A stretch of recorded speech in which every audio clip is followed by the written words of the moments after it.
একদিনে দুই বাংলাদেশি বোলারের মধ্যে দুইজনেরই পারফরমেন্স খারাপ গেল।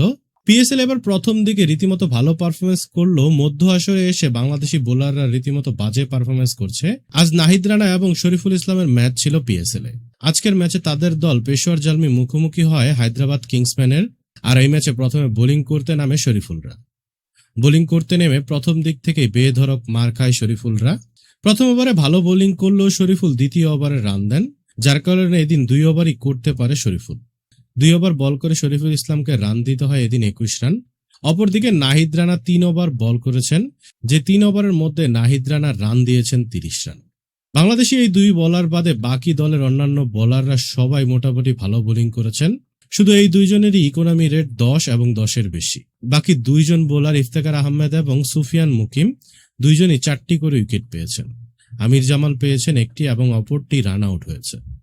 তো বন্ধুরা, আপনাদের কি মনে হয় আগামীকাল মুস্তাফিজুর রহমানের ম্যাচ আছে, সেই ম্যাচে মুস্তাফিজুর রহমান কি ভালো পারফরমেন্স করতে পারবে? এবারের পিএসএল এ আপনি কোন পেসারকে সাপোর্ট করছেন বাংলাদেশ থেকে? শরীফুল, নাহিদ রানা নাকি মুস্তাফিজুর রহমান? আপনাদের মতামত অবশ্যই ভিডিওর নিচে কমেন্ট বক্সে লিখে জানাতে ভুলবেন না।